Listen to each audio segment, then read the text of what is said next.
깊이 있는 경제 발전소. 시민과 함께 공부하는 경제 시사 프로그램 경제 발전소 박연미입니다.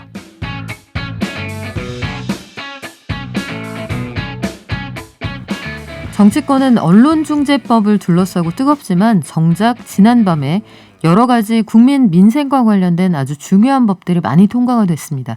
예컨대 수술실에 CCTV를 의무적으로 설치하게 하는 법안 같은 것들인데요. 사립학교법 개정안, 이것도 국회의 문턱을 넘었다고 하네요. 이게 우리 삶에 어떤 영향을 미치게 되는 법안인지 이정우 전 미디어오늘 편집국장 모시고 들어보겠습니다. 안녕하세요. 예. 사립학교법 개정안, 이거 예전에요. 박근혜 씨가 여당 대표였나요? 야당 대표할 때 그때 막 피켓 들고 시위했던 한 20년 전에 논란이 됐던 법으로 기억하는데 노무현 정부 때였었죠. 이게 어제 본회의를 통과했다. 이번엔 어떤 내용입니까? 이제 세 가지 내용이 있는데요. 교사 채용할 때 1차 필기 시험을 시도교육청이 주관하는 거예요. 사립학교 교사를 채용할 때 교육청에서 필기 시험을 본다. 예. 그럼 그동안은 시험 안 봤습니까?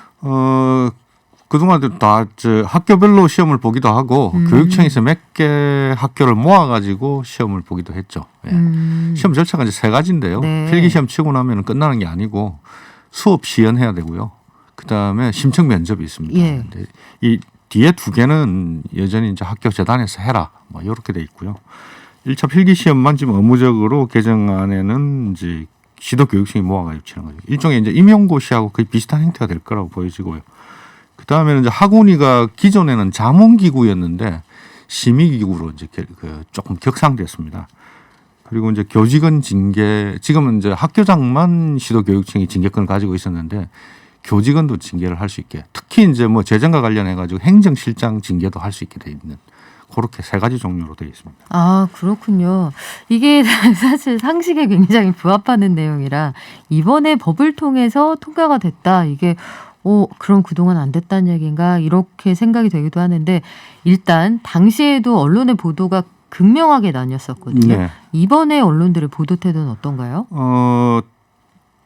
찬성하는 입장으로 보도한 매체는 직접적으로 제가 본 적은 없고요. 대부분 이제 사학재단 입장에서 격렬하게 반대하는 입장들. 예를 들면 좀 많이 나간 보도 중에는 기독교 계열의 사학들에서 주장하는 건데 이렇게 교육청이 하면은 이단이 침투할 수 있다. 교사로. 무슨 이념 교사가 들어올 수 있다 이러는데 1차 시험 필기 시험만 보는 거거든요. 아이고, 이단의 침투를 막지 못한다. 종교 글쎄요. 이게 각 교단이 가지고 있는 교리가 있겠습니다만 저의 짧은 지식으로는 모든 종교는 모든 사람을 포용한다. 라는 게 기본적인 본령으로 알고 있는데 필기시험 보면 왜 이단이 침투하는지는 잘 모르겠습니다만 여하간 본회의를 통과를 했습니다. 또 사학비리 얘기가 참 많았잖아요. 계속 끊이질 않죠. 소위 우리가 명문학교라고 했던 그 유서 깊은 고등학교들 이런 곳에서 사학비리 때문에 구속되는 사람들도 나오고 했었는데 그러면 이제 사학법 이거 개정됐으니까 관련해서 논란이 끝날까요? 아니면 이제부터 시작인 건가요? 이제부터 이제 시작일 거고 사학이 할 수 있는 게 교사를 아예 채용 안 해버릴 가능성도 있습니다.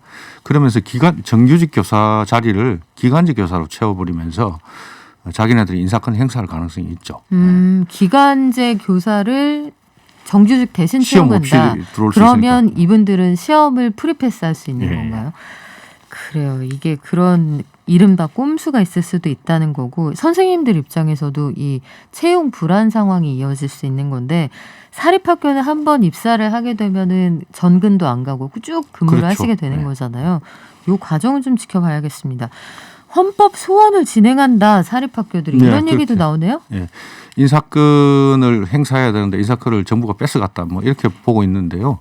이게 이제 논란이 있는 거잖아요. 그러니까 1차 시험만 보기 때문에 이거 100% 인사권이라고 할 수 있느냐는 것도 있고요. 제가 취재한 경험으로는 이명박 정부 말기쯤이었는데 서울에 있는 한 고등학교였습니다. 필기시험을 교사 한 명을 뽑는데 23명이 쳐가지고 22등 했는데 수업 시연하고 심층 면접에서 1등 해가지고 그분이 됐어요. 그러니까 23명이 사립학교에 저는 선생님 할게요 하고 원서를 냈어요. 시험을 쳤죠. 시험을 봤는데 이분이 22등을 했어요. 네. 필기시험에서. 그럼 사실상은 면접 대상이 안 되잖아요. 보통은. 그렇죠. 네. 일반적인 기업이라면. 근데 이분이 최종적으로 합격을 했다고요? 아버지가 학교장이었고 어머니가 재단 이사장이었거든요. 설마 했는데 약간 아침 드라마 보는 느낌이 듭니다. 아침 드라마에서 설마 우리가 남매는 아니겠지 했는데 정말 남매였다 이런 결론 같은데 사학에서 채용 비리가 뭐 다 그렇진 않겠습니다만 왕왕 드러나는 사건을 보면 이 혀를 내두르게 하는 사건들이 있거든요. 그런 의미에서 1차 시험을 교육청에 위탁하는 거는 굉장히 공정성을 보장할 수 있는 좋은 방법 같은데요. 이미 지금 67% 정도가 그렇게 하고 있습니다. 그러면 67%가 하고 있고 안 하고 있는 33%까지 시험을 교육청이 주관하겠다는 네. 건데 여기에 반대해서 일부 사학들이 헌법 소원을 제기한다 이런 얘기입니까? 예. 글쎄요. 이게 국민들이 이 부분을 어떻게 판단하실지 모르겠습니다. 그리고 우리는 종교 기반의 학교인데 이단 침투가 우려된다.